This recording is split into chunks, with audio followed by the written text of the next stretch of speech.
আসসালামু আলাইকুম, সবাই কেমন আছেন? আশা করি ভালো আছেন, আমিও ভালো আছি। তো আপনাদের মাঝে পাওয়ার টিলার বাদে অন্য একটা রকম একটা ভিডিও নিয়ে আসলাম। আইছিলাম নগাঁয় গাড়ি কিনতে, আসলে ইঞ্জিনিয়ারিং ওয়ার্কশপ থেকে গাড়ি কিনছি। এই যে এখন গাড়ি পিকআপে করে বাসায় নিয়ে যাওয়া হচ্ছে। সেই সুযোগে একটু নওগাঁ শহরটা ঘুরে দেখা যাচ্ছে যে আলো চলছে।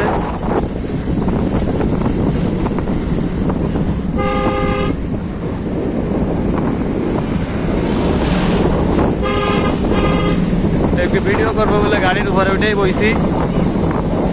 একদিকে এখনো ধান চাষ করা হচ্ছে, 5 জমি চাষ করা হচ্ছে, আর আমাদের ধানে এখনো কাস্টর চলে আইছে।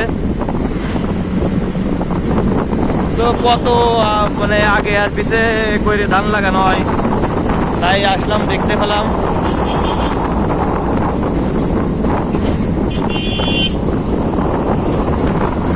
এইসব জমিতে হয়তো 10-15 দিন ধান লাগাইছে, আর এখন অনেক জমিতে আমি দেখছি আলু ধরে ধান চাষ করতেছে।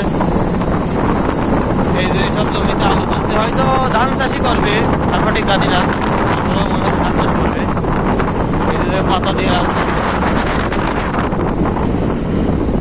আর সরিষা মালাই করা হচ্ছে। এই যে এখন চাষ করা হচ্ছে। এই যে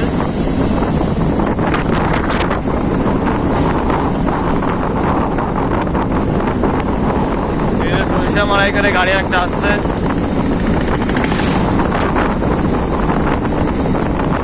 তো দেখতে থাকুন সবাই নওগাঁ জেলার ভিউ। আমি প্রথম আসলাম।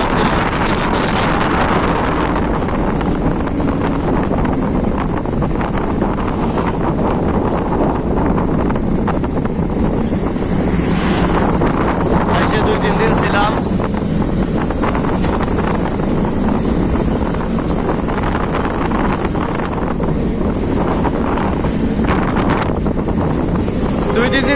এক ভাই জানতে পারে, আমার সাবস্ক্রাইবার, সে আইছিল, দেখা টাকা করলাম 2 দিন, একদিন তার বাসায় ছিলাম, খুব আপ্যায়ন করছে।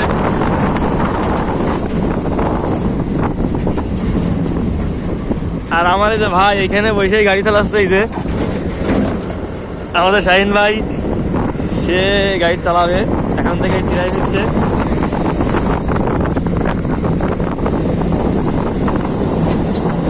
আসলে এদিকে এত সুন্দর ভিউ দেখা যায় মাঝে মাঝে, আমাদের দেখাও যায় না। দেখেন আলুর বস্তা, কি পরিমাণ আলুর বস্তা রাখা হয়, দেখা কত লোক একসাথে আলু করছে।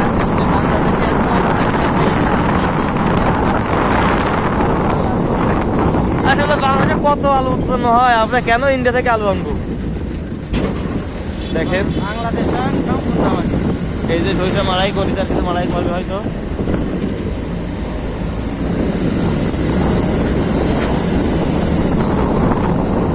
তো আমার বাসা থেকে 400 কিলো দূরত্ব নওগাঁর।